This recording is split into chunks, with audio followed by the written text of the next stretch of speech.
Hola gente, muy buenos días, muy buenas tardes o noches, dependiendo de dónde se encuentra cada uno y cada una de ustedes. Antes de dar inicio a presentación de unas ideas que tengo y cuyo motivo es principalmente reunir o hacer un resumen de lo que hemos asistido y de lo que hemos trabajado y compartido en estos últimos 4 días de jornadas intensas, sumamente provechosas, que han generado un ambiente de extremo respeto, solidaridad y preocupación por los temas que nos unen. Eh, no tengo una presentación convencional, típica o clásica como se usa en estas ocasiones, precisamente porque mi discurso no viene acompañado por una metodología rigurosa y datos empíricos que sustenten algunas ideas que voy a plantear con ustedes, argumentarlas. En ese sentido, simplemente voy a colocar aquí una serie de diapositivas que pretenden ser, eh, vaya, algo de apoyo, ¿no? Auxilio visual, por así decirlo. Entonces voy a colocar esto. Eh, Solo permítanme unos cuantos segundos.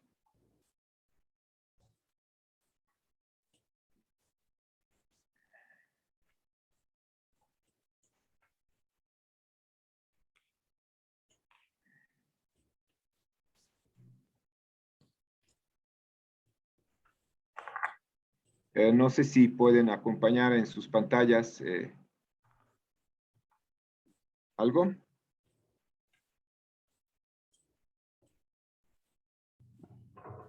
¿Sí? ¿Cambió la pantalla? Sí, sí, está bien. Ok, muchísimas gracias. Empezaría citando una gran mujer conocida de sobra por investigadores de ciencias sociales en todas partes del mundo, ¿no? Estas dos frases son muy significativas y yo creo que ilustran de manera explícita muchos fenómenos, cosas que acaparan nuestra atención y que nos obligan a reflexionar, sobre todo acerca de los futuros rumbos que el mundo va a tomar. Quien no se mueve no siente las cadenas.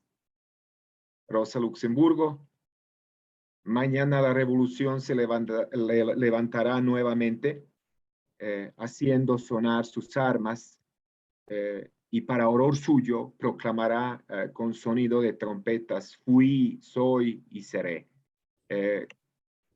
Más adelante, eh, una primera aproximación tiene que ver con la palabra con la que empieza el título de esta conferencia, que es la globalización. Se ha escrito muchísimo, se ha dicho tanto sobre la globalización. Los filósofos, los sociólogos, los historiadores, teóricos de la cultura han hecho un enorme esfuerzo para descubrir y demostrar que se trata de un fenómeno polifacético que incluso puede ser trabajado de modo interdisciplinario, eh, destacando una dimensión política, otra económica, una más financiera, cultural, geográfica de la globalización. Sin embargo, aquí mi propuesta para reunir los temas que genera nuestra preocupación por este fenómeno tiene que ver con una duda, una pregunta que la planteo de esta manera. ¿Globalización sigue siendo un proceso histórico irreversible? ¿Globalización es realmente la condición humana actual que atraviesa el mundo entero? ¿O más bien la entrada que se antoja mucho para varios teóricos o investigadores sobre este fenómeno, se trata de un proyecto político específico, parchado con algo de esperanza, pero kafkianamente diciendo no para nosotros, tal vez para futuras generaciones? Ese proyecto político específico completamente determinado por un fenómeno de la quíntuple monopolización del mercado mundial, en donde tenemos una globalización sobre todo de carácter financiero a través del sistema monetario mundial único, pero también tenemos una globalización de la tecnología, tecnología de punta, nanotecnología, inteligencia artificial, espacios virtuales, ¿no? El famoso cybermundo, en donde encontramos incluso situaciones paradójicas, donde ciertos países que ni siquiera tienen recursos suficientes para dar de comer a su propia gente, tan solo por su solvencia económica en el mercado de armas nucleares pueden negociar adquisición de bombas o de armas de gran poder, ¿no? En un tercer lugar, ¿no? Pensando en ese proyecto político específico, después de la globalización financiera y tecnológica, estamos hablando, ¿no? De la globalización de los estándares culturales, de los modos de vivir, de estilos de vida, ¿no? Estamos ante un proceso de uniformización de nuestros sistemas de valores, nuestras cosmovisiones, empobreciendo muchísimas expresiones auténticas de culturas que la globalización nunca incluyó, siempre mantuvo al margen. En un cuarto lugar está el medio ambiente, la crisis ecológica, la globalización, esto lo trabajamos en el campo de la política, la globalización de explotación y consumo de los recursos naturales, ¿no? La devastación medioambiental, el famoso tema de cambio climático, de calentamiento global, los catastrofistas por un lado, ¿no? Y los negacionistas por el otro, una vez más la polarización dictada por los puntos más altos del sistema. Y finalmente, probablemente algo que desagrada a inmensas mayorías y que tiene que ver con la globalización de la guerra y la paz mundiales, ¿no? Así lo utilizo, es una antinomía, pero en realidad lo que más rápido se globaliza son ni más ni menos sino la producción, compraventa y uso de armas para la destrucción masiva, ¿no? La guerra, que al parecer es un fenómeno humano que hay que administrar, que hay que gestionar y no erradicar. En ese sentido, mi, mi charla con ustedes mantendrá esa dinámica de que cada concepto tenga sus tres versiones. Esto es apenas una primera versión de la globalización. Una segunda versión de la globalización tiene que ver con modelos hegemónicos y ciclos de acumulación del capitalismo histórico que proviene de teoría del sistema mundo con Immanuel Wallerstein, con fuentes incluso más lejanas como la Escuela de los Anales, Fernand Braudel y muchos otros autores con obras e ideas muy importantes recientemente, ¿no?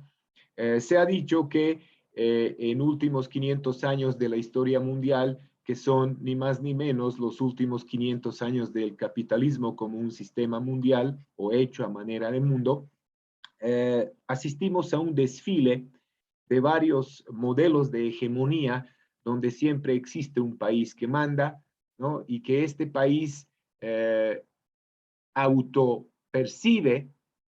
autopercibe su propia existencia con esa enorme facultad de hacerse cargo del mundo y de la humanidad. ¿Y cuáles son las razones que permiten que estos países sean denominados hegemónicos? Antes que nada, su inigualable capacidad de generar bienes y servicios, ¿no? La capacidad de producción material. Pero esto no basta, no es suficiente. Su supremacía en el campo de las finanzas mundiales y la hegemonía llevada a cabo por la moneda, ¿no? En este caso, cuando hablamos de España y Portugal del siglo XV y XVI, también podemos añadir el tema del control de rutas de comercio y las ventajas comparativas que se materializan en una posición privilegiada en cuanto a las actividades de comercio. Y finalmente, un cuarto rubro, el más importante, es el poder de las armas. Entonces, cuando vemos llegar un país hegemónico, sabemos que este país, al menos para ser percibido por el resto como hegemónico, tiene que cumplir estos cuatro requisitos. Inigualable capacidad de producción material, supremacía en el campo de las finanzas, ventajas comparativas en el área del comercio y el poder de las armas. Entonces, el ritmo del sistema mundo capitalista en los últimos 500 años precisamente nos permite ver cómo llegan a ascender países hegemónicos, cómo comienza la crisis de su poderío mundial y hitos de decadencia y el declive. Pero en el fondo, ¿qué fue lo que sostenía a estos países en su posición hegemónica y qué fue lo que les permitía usar todo ese arsenal de herramientas para establecer un orden en una primera fase y después hacer todo lo posible para preservarlo el mayor tiempo posible? Es precisamente el respectivo ciclo de acumulación y donde obras como la de Giovanni Arrighi y su pareja intelectual, Beverly Silver, y otros colegas, de manera muy clara y tácita, presentaron que cada modelo hegemónico tenía su respectivo ciclo de acumulación. Si aquí nuevamente mencionamos a España y Portugal del siglo XV y XVI, la hegemonía ibérica, veremos que se sustentaba, ¿no?, en un ciclo de acumulación que propio Arrighi denominó como modelo genovés, ¿no? Capitalismo en pañales, capitalismo en su fase inicial mercantilista, la producción en pequeñas series y la concentración de actividades de acumulación en zonas urbanas, primeramente en las ciudades del norte de Italia y después en Europa y el mundo entero. Posteriormente llegará Holanda como una nueva potencia con un nuevo modelo sustentado en el ciclo llamado altas finanzas, ¿no?, con la formación de Indias orientales, empresas de Indias occidentales, el control de las rutas marítimas y una intensificación del comercio que no desaparece, pero ahora tiene un nuevo acompañante, ¿no? Dinero en papel y moneda, concentración, acumulación, altas finanzas. Holanda sufre el mismo destino que España y Portugal y es sustituida por una nueva potencia hegemónica que va a ser Gran Bretaña, cuyo modelo hegemónico encontrará el sustento en la producción material de bienes masivos para el consumo masivo, es decir, la industria, ¿no? Entramos en un nuevo periodo del capitalismo industrial, del capitalismo de las fábricas, de los complejos fabriles, aquel que retrató Charlie Chaplin en su famosa película Tiempos Modernos, y aquel que tenía Marx delante de su vista cuando escribía El Capital. Poco a poco llegamos al siglo XX y a nuestra época, la crisis de este modelo hegemónico y ciclo de acumulación llamado capitalismo industrial será transferido, ¿no?, a un nuevo poder hegemónico que son Estados Unidos de Norteamérica y una economía posmoderna, ¿no?, o un proceso de posmodernizar la economía mundo, básicamente se refleja en lo que fue un proceso de desmaterialización de los sistemas productivos, la automatización del trabajo humano y una nueva manera de evaluar las ventajas comparativas tradicionales que empiezan a medirse por la intensidad del conocimiento y una acumulación cada vez más flexible que permite la concentración de todo tipo de poderes en cada vez menos, pero mayores monopolios, ¿no? La concentración brutal y centralización de los poderes, que para muchos investigadores no fue ninguna novedad, ¿no? El poder en sí siempre tiende a ser concentrado y centralizado, pero el problema aquí que tenemos es su respectiva legitimidad de este proceso, ¿no? En ese sentido, también me gustaría aquí mencionar que si hablamos de la conquista y de estas formas de ver cómo los poderes hegemónicos accionan, usurpan los espacios de los grupos, de asociaciones colectivas, de los individuos, podemos incluso aquí rápidamente reflexionar sobre estas viejas y nuevas formas de la conquista, donde en la modernidad temprana teníamos un tipo de conquista político-militar, ¿no? Prendido desde la península ibérica hacia amerindias y después en otras partes, ¿no? Una conquista político-militar llevada a cabo por un sujeto histórico muy particular que fue Estado monárquico absolutista y donde la misma conquista se realizó en un área espacial, físico-geográfica, ¿no? Pero la misma fue acompañada por una conquista económica con el famoso sistema de encomiendas, donde el objetivo fue el cuerpo, ¿no? El sometimiento de los pueblos originarios convertidos en fuentes de mano de obra gratuita o barata o simplemente esclavizados. Para redondear el asunto, una conquista espiritual protagonizada por Iglesia Católica, donde el objetivo es conquistar la mente, destruir las identidades y transformarlas en formas de ser que sean completamente domesticables, ¿no? Por aquel que conquista, por aquel que moderniza o aquel que civiliza. Hoy, prácticamente 500 años después, tenemos esa modernidad tardía o para muchos esa posmodernidad, donde existe más o menos el mismo esquema, solo que hay una serie de cambios. El tipo de conquista político-militar no corre a cargo de estados monárquicos absolutistas. Tenemos un estado global hoy, un estado global militarizado.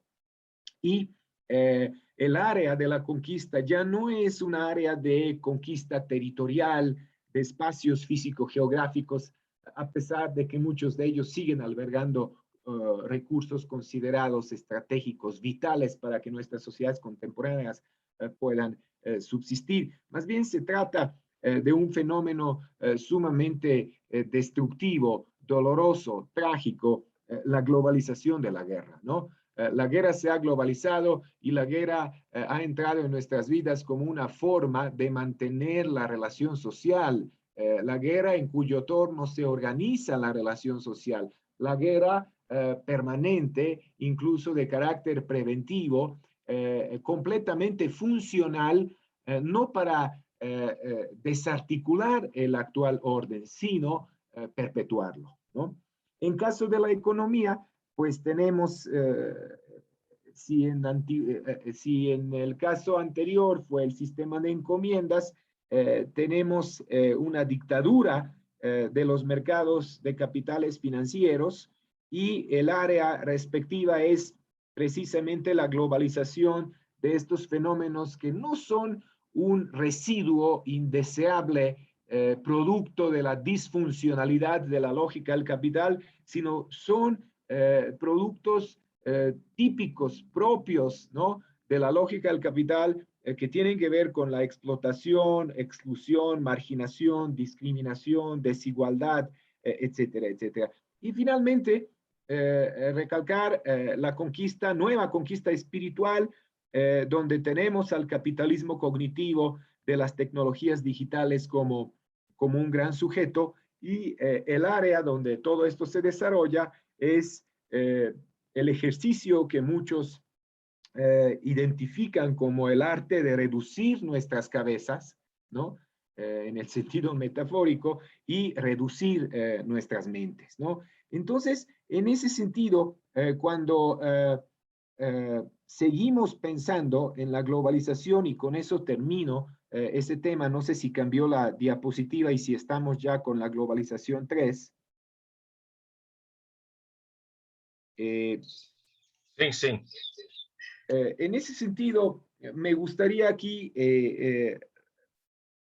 pues simplemente colocar el tema de la crisis del mundo moderno, la crisis de la modernidad y ni más ni menos las propuestas de cómo tratar hoy algunos fenómenos que nacieron arropados, ¿no? Por ese gran tema, ¿no? La modernidad, por un lado, como un proyecto histórico, prometedor, esperanzador, modernidad como como un concepto, ¿no?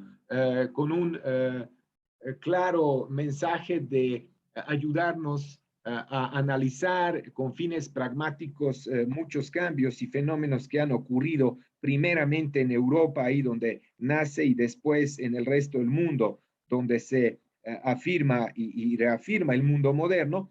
Entonces, aquí propongo ese tema de revisar en qué medida la modernidad como un proyecto histórico está desmantelada o simplemente ya está fuera de nuestro enfoque, ¿no? Es interesante, pero la historia de la civilización occidental, cuando hablamos de la modernidad, particularmente la historia, por ejemplo, del arte de la modernidad, puede ser vista como, diría Bifo Berardi, un lento e irreversible alejamiento de la naturaleza, ¿no? Tenemos el fenómeno, más bien la voluntad de abstracción, que es simultáneamente la expresión de esta ansiedad y el miedo que invadió el contexto histórico y la condición para el surgimiento de lo que todos experimentamos hoy, que es la perfección digital, ¿no? Entonces, ahí yo diría que sigue vigente el gran dilema entre los defensores de la modernidad, incluyendo al viejo Habermas, que la tipifica como un proyecto histórico no acabado, inconcluso, ¿no? Y aquellos que acusan la modernidad de un proyecto engañoso, ¿no? Reflejado en nuestras vidas como un sistemático desfase entre lo que por un lado se nos anuncia y se nos promete y por el otro lado lo que realmente llega a realizarse, ¿no? En ese sentido, cobra importancia un gran debate sobre la vitalidad teórica y la vigencia histórica, ¿no? Del concepto viejo de Marx, de los Grundrisse, que es ni más ni menos sino General Intellect, ¿no? Como esta capacidad de la humanidad de seguir produciendo conocimiento, pero que al mismo tiempo ese conocimiento sea completamente funcional a la lógica del capital, desprendiéndose, ¿no? De su propio autor, de su propio sujeto, y donde la abstracción financiera, la dictadura de las finanzas, es decir, la financiarización de una economía que es cada vez menos real en cursiva y cada vez más digitalizada, ¿no? Cada vez más dependiente del flujo de un capital que no tiene ningún control y al que no se le pueden aplicar medidas de regulación.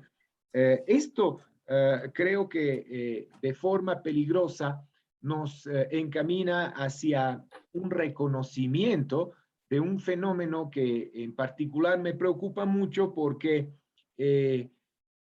seguimos discutiendo en qué medida, sobre todo ahora en condiciones de la pandemia, otra vez recurrimos en tiempos de crisis de todo tipo al Estado, ¿no? Como una especie de refugio que pueda apapacharnos a todos y brindarnos la seguridad necesaria.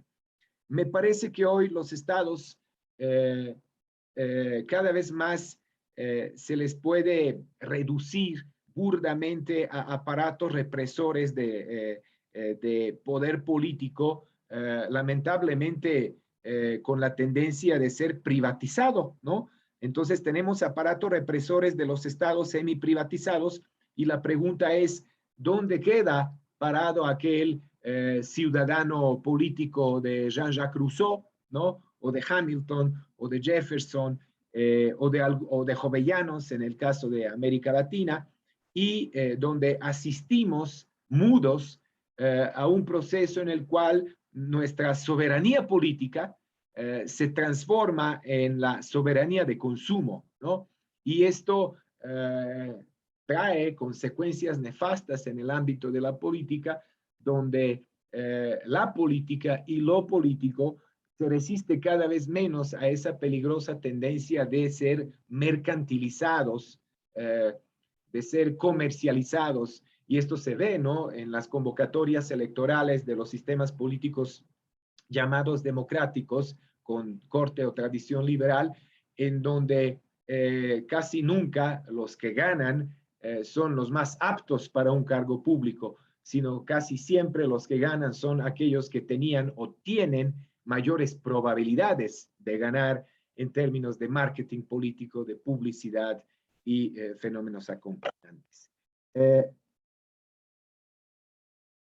Sigo con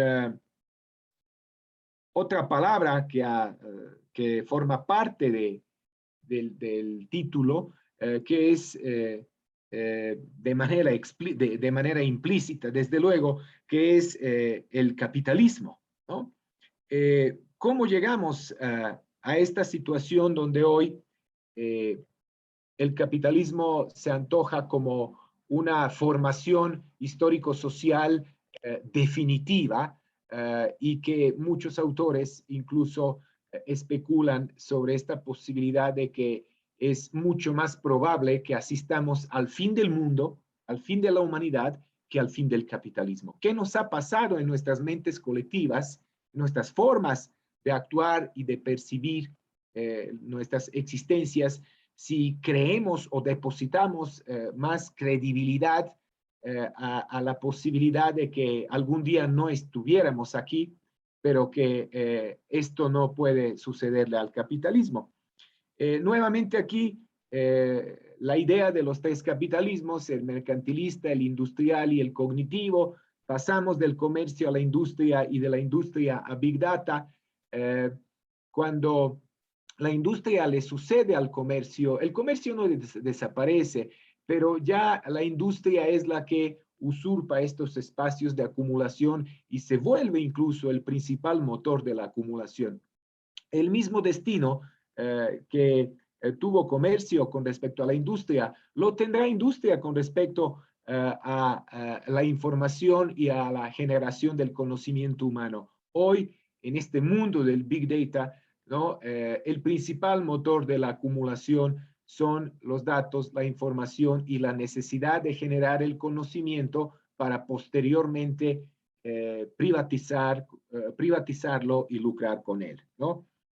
Paralelamente, nuestras formas de existencia social y las relaciones intersubjetivas estaban dependiendo, ¿no?, del concepto mismo de la soberanía, tan típico del capitalismo mercantilista, y pasando al capitalismo industrial, donde todo giraba o versaba en torno a la necesidad de disciplinar a los productores, para llegar hoy al capitalismo cognitivo y al fenómeno del control absoluto, sobre todo en nuestras esferas del consumo, ¿no? Si la disciplina era la disciplina de la producción del capitalismo industrial decimonónico, el control es el control del consumo del capitalismo del siglo XXI llamado cognitivo. Es decir, podemos constatar que aquí manda un panóptico digital,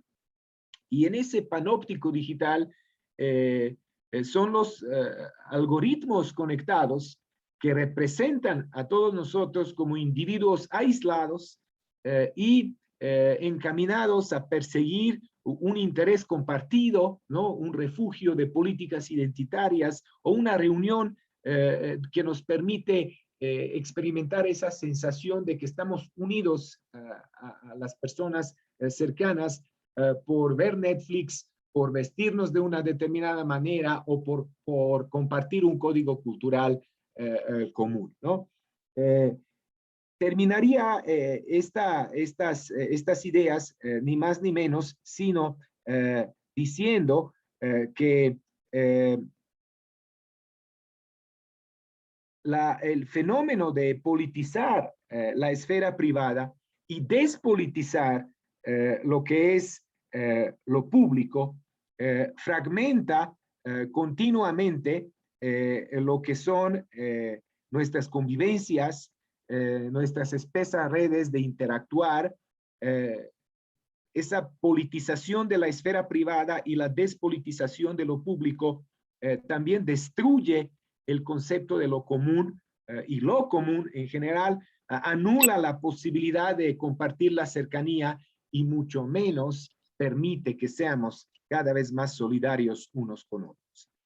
En ese tono, y ya para pasar al capitalismo segunda parte, la pregunta es, ¿por qué seguimos esperando que 500 años después, esta promesa que se nos ha hecho de que el proceso de acumulación genera crecimiento, el crecimiento posibilita el desarrollo y el desarrollo es antesala para el bienestar? ¿Por qué seguimos creyendo que esto se va a realizar? ¿No? Capitalismo siempre tan dulce y seductor, pero hoy, más allá de hacer esta ecuación entre acumulación, crecimiento, desarrollo y bienestar, vemos que capitalismo es ecológicamente inviable a mediano y largo plazo, económicamente cada vez más irracional y políticamente incorrecto, ¿no? Para redondear, por si fuera poco, generando situaciones y condiciones sociales de devastación absoluta. En ese sentido, el propio Elmar Alvater sostenía que los 500 años del sistema mundo capitalista han sido posibles, sobre todo, gracias a un proceso de explotación desregulada y frenética de los recursos naturales, principalmente de origen fósil, no renovables, pero que este cuento de hadas ha llegado a su fin y que hoy tenemos que replantear nuestras estrategias de coexistir con el entorno y nuestras estrategias de diseñar los proyectos de convivencia supuestamente pacífica, solidaria y con poderes totalmente descentralizados, ¿no? Entonces, en ese sentido, y ya para terminar concluyendo sobre capitalismo y generando la pregunta, ¿terminará? Y si termina, ¿cómo terminará? Si es que termine, ¿no? Aquí me vienen a la mente las 5 lógicas estratégicas de Eric Olin Wright, ¿no? Que decía que podemos hacer un intento de aplastar el capitalismo, de desmantelarlo, de adiestrarlo, de domesticarlo, de resistirse a él o simplemente fugarnos, ¿no? Huir. Les dejo a su criterio que entre estos 5 verbos se familiaricen con al menos uno para ver cómo encaminar o diseñar sus futuras investigaciones, no tanto en el sentido de declarar nuestro anticapitalismo ultranza producto de un sesgo ideológico de antaño. Sabemos muy bien que hace apenas 10 o 15 años para manifestar en público nuestra sensación o mal sabor de boca con respecto al capitalismo traicionero, malévolo, el requisito era tener un carné de un partido de izquierda o extrema izquierda, autodenominarlos socialistas, comunistas, marxistas, etc. Hoy, en amplias filas de las generaciones, sobre todo de personas jóvenes, queda muy claro que para compartir en público tu posición anticapitalista no necesitas una afiliación ideológica y política, basta con que uses el sentido común y ya eres anticapitalista. Sobre todo, en el campo de la ideología. Aquí la gran pregunta es, ¿nuestras estrategias van a estar encaminadas para neutralizar todos estos daños generados por el capitalismo? ¿O vamos a hacer algo más y superar las estructuras tan disparejas, digamos, desequilibradas que nos hereda el capitalismo? Paso ahora, y ya para ir cerrando mi charla con ustedes, al tema de la pandemia. Pandemia que no fue ni es ninguna novedad histórica, ¿no? Un fenómeno de salud pública, un fenómeno médico, pero también social y cultural que acompaña a la humanidad. Pandemia que desnudó muchas cosas que seguíamos viendo, pero estaban opacadas por técnicas de entretenimiento y distracción masiva, sobre todo impulsadas y promovidas por medios de comunicación de masas. Fue muy curioso, ¿no? Recordar hace 2 años ya prácticamente que en 1347 la peste bubónica arrasó con la población de muchos países europeos y que en aquel entonces el mensaje era precisamente el que compartimos hoy en día, ¿no? Lávense las manos, usen cubrebocas y quédense en casa, ¿no? Pasaron 700 años y el mensaje sigue siendo el mismo. Sin embargo, en ese ínter, a la humanidad le sucedió un Leonardo da Vinci, un Paracelso, un Shakespeare, un Cervantes, un Einstein, ¿no? 700 años de evolución, de progreso, de innovación, de desarrollo, de una mejora en el ámbito de la calidad de vida sin precedente. Hoy mandamos sondas al Marte, estamos altamente capacitados para interferir en lo que son procesos de evolución en términos de biogenética, decodificamos el genoma humano, estamos elaborando armas sofisticadas, supersónicas, etcétera. Pero ante la pandemia, inicialmente habíamos utilizado el mismo mensaje que escuchaba la gente hace 700 años, ¿no? Lávense las manos, usen cubrebocas y quédense en casa.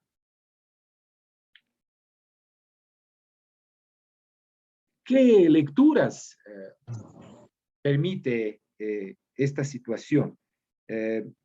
Hay algo que nos genera la sensación de que aún tenemos el control sobre muchas cosas, o simplemente aquí hay una serie de fenómenos cuyo curso histórico se nos escapa de las manos. Hay nuevas lecturas de propuestas teóricas y del aparato categorial utilizado por Michel Foucault, sobre todo cuando hablamos del biopoder y biopolítica, aplicados al capitalismo. Estas situaciones de alguna manera nos indican que las relaciones de poder ya no tan solo están permeando nuestra existencia en los ámbitos de la política a secas o la economía en sí, sino que el pliegue del poder en el capitalismo es total, ¿no? Nadie está a salvo y todas las formas de nuestra existencia, todas las áreas de nuestra existencia social están succionadas por una especie de Thing de John Carpenter o de Alien de Ridley Scott, ¿no? Un ente capaz de succionar, absorber y desarticular todas las formas de existencia social en sí. El mercado ¿costea la vida humana? Sí la costea, ¿no?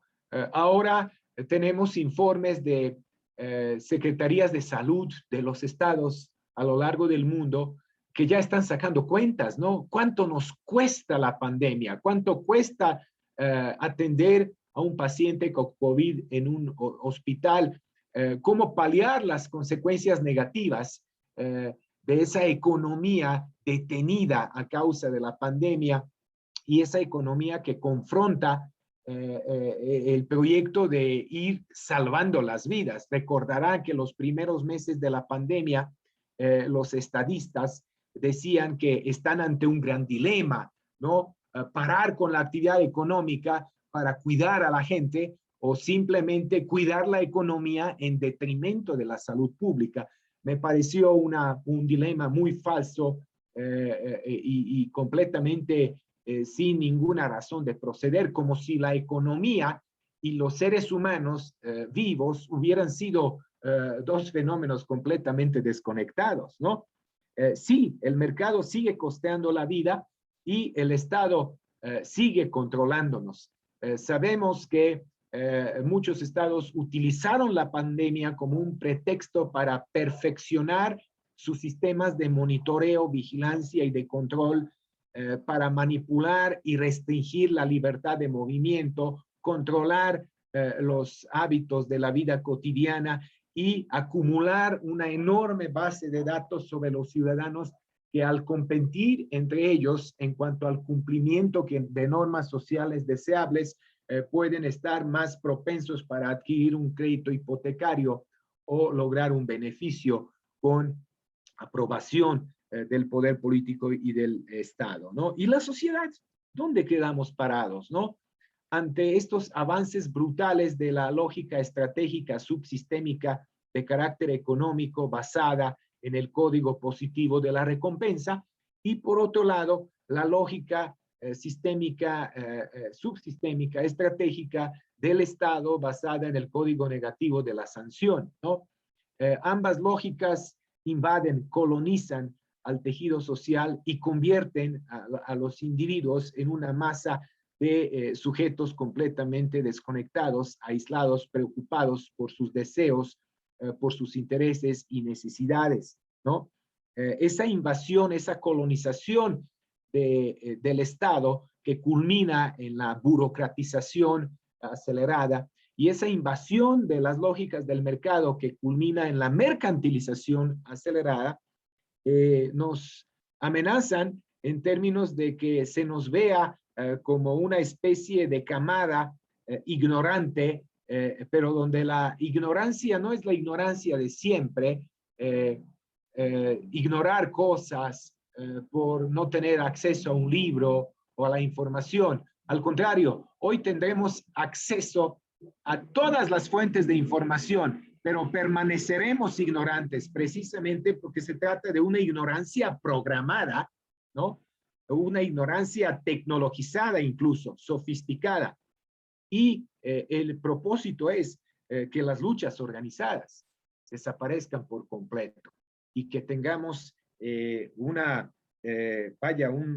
fenómeno que a mí me preocupa mucho porque en realidad cuando hablamos, ¿no?, de nuestras luchas de antaño, de arriesgar nuestra existencia por conseguir más libertades, por humanizar al mundo, por así decirlo, hoy nos encontramos con que el sistema ya no acude a mecanismos de opresión directa, opresión visible.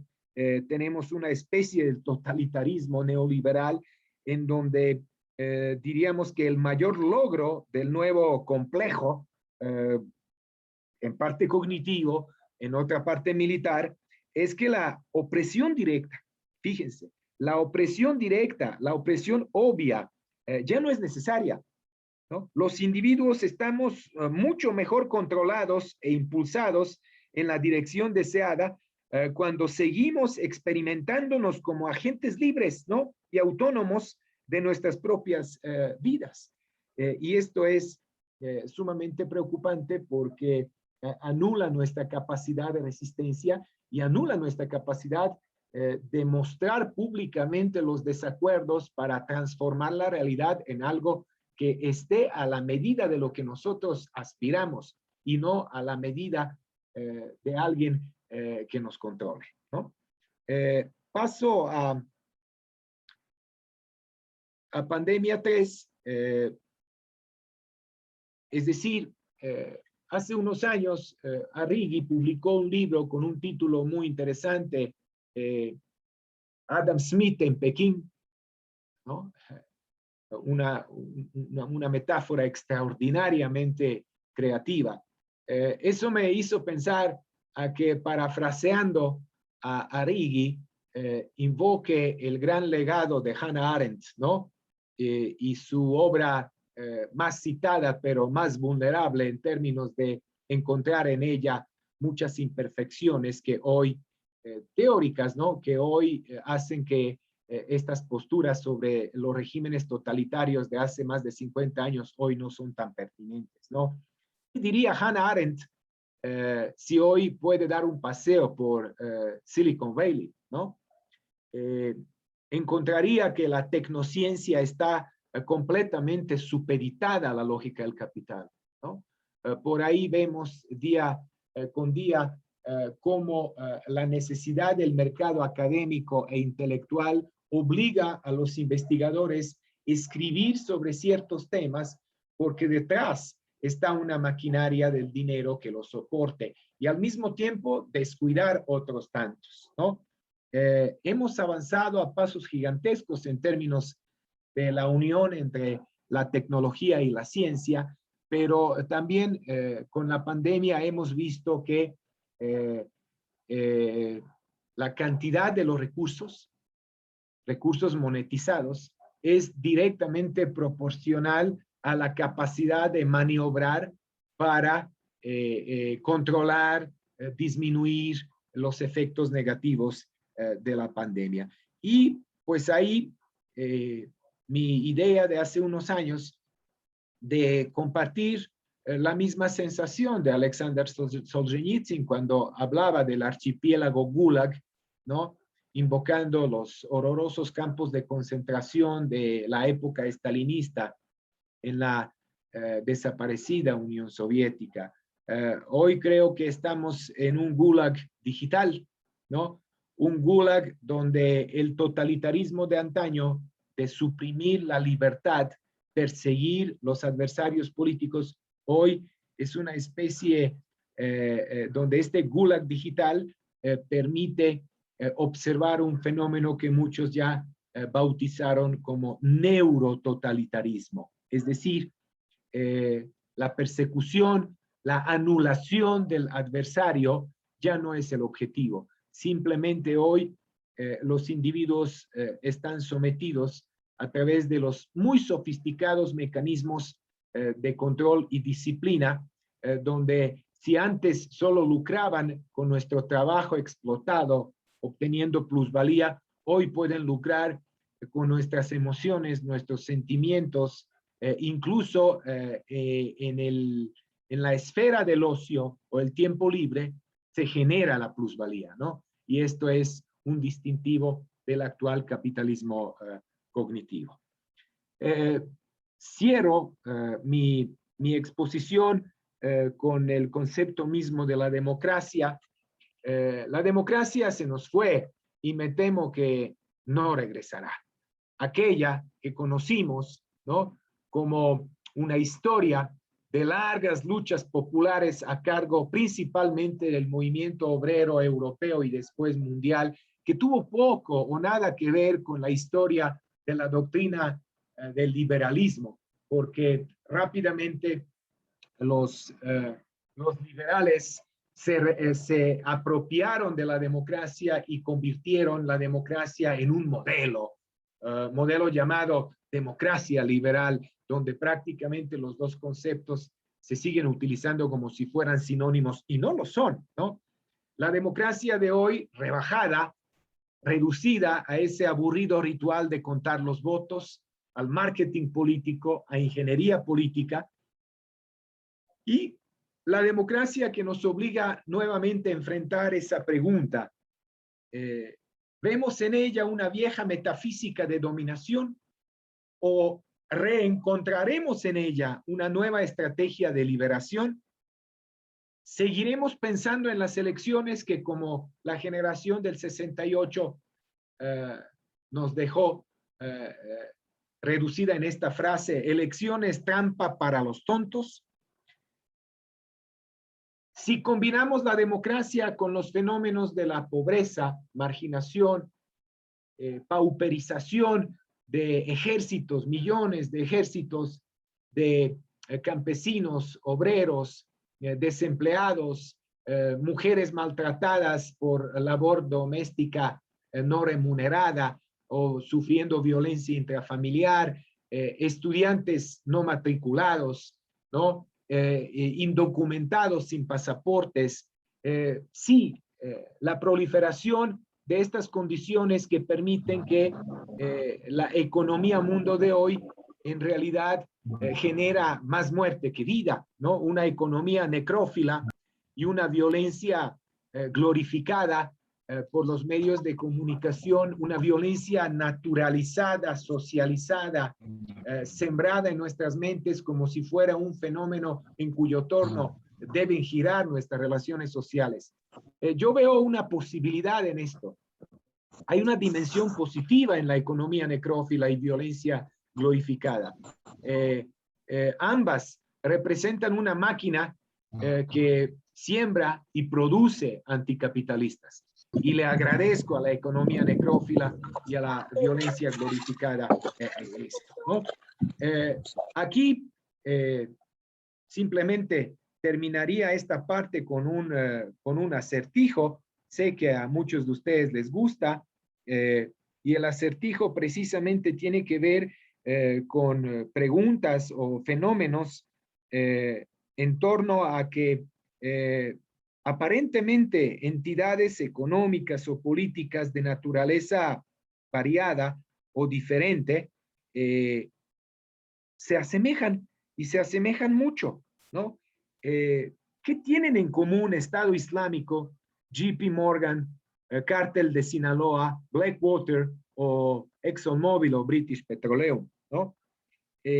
Obviamente aquí estamos insinuando que la privatización de la guerra pues es un rasgo obvio de la desregulación neoliberal, y el mismo paradigma es responsable de la aparición de Dick Cheney como vice president, pero también Dick Cheney, que era parte del consejo directivo de Halliburton, ¿no? Entonces, el mismo paradigma es responsable de la aparición de Halliburton y el cártel de Sinaloa o del Estado Islámico, ¿no? ¿Qué tienen en común? Lo que tienen en común es el negocio de la violencia, ¿no?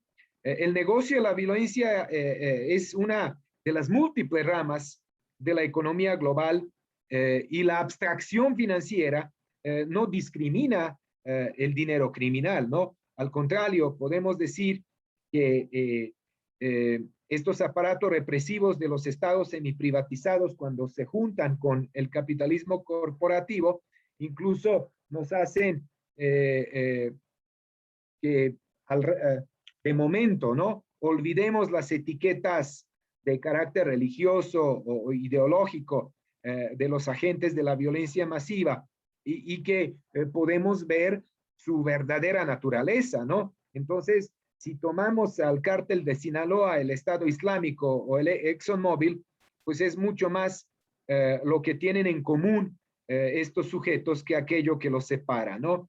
¿Cuál es la meta de todos ellos? Pues la meta es muy sencilla: extraer la mayor cantidad de dinero posible por medio de la inversión de los productos más excitantes de la economía contemporánea. ¿Y qué son estos productos? El terror, el horror y la muerte. Termino con un médico fracasado, un alcohólico exitoso y un jugador apoteósico. La vida como un juego, o nos la jugamos. Aquí un Sócrates que no es griego, un Sócrates brasileiro. Me despido, agradezco mucho su atención. A los devotos les sigo diciendo que estén muy cerca de Dios, valdrá la pena. y a los ateos que se mantengan a distancia, pero siempre atentos. Muchas gracias. Obrigada, amigo. Muito bom. Alex, eu vou tirar a tela para eu poder falar. Bom, amigos e participantes do nosso fórum, após a brilhante conferência de encerramento, destacamos alguns desafios lançados pelo professor Dan para o nosso fórum e para os próximos encontros. Colocou o professor que 500 anos depois da construção da América, o crescimento possibilitou o desenvolvimento? É para a gente pensar sobre isso. E o que garante que vai ser realizado? Também, como destaque, o processo de exploração exagerada, o que necessita ser revisto? É um desafio, e vamos precisar de estratégias para isso. E quais as estratégias factíveis? Também é um desafio encontrar essas estratégias. O professor lançou com muita propriedade. Quando nos falou sobre a pandemia, o estado de controle dos hábitos, da vida cotidiana, e submetendo os menos favorecidos, foi o ponto crucial que nós nos encontramos, e os países também desfavorecidos para isso. Finalmente, o que todos esperávamos, eleições no país da democracia na América Latina, é uma armadilha? Então, são desafios, são perguntas lançadas nesse encerramento.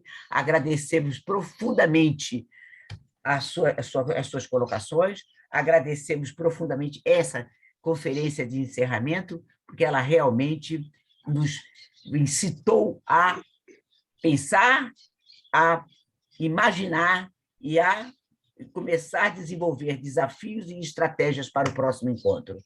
Então, nesse sentido, antes de passarmos à nossa próxima atividade cultural, eu convidaria a todos para um brinde em homenagem a todos os conferencistas, a todos os participantes e ao brilhante encontro que nós tivemos neste 10º Fórum. Eu estou aqui com o meu copinho. Quem não trouxe ficou sem o vinho. E é o vinho tinto de boa qualidade. Yo me voy a servir también algo, ¿eh? Sí. En mi caso es un líquido transparente. Ah, claro. Então, eu desejamos, então, agora um bom descanso e que nós nos encontremos no próximo ano durante o nosso congresso. E daqui a uns minutinhos, o José Silva vai nos brindar com as suas músicas e com a cultura brasileira, nesse sentido. O Oscar também apareceu. Oscar também. Raidar, que eu estou vendo aqui na tela, Suzana, todos os que estão aqui, que eu não estou vendo todos, mas para todos, felicidades e muito obrigado pela participação. Vamos passar, então, para a apresentação cultural.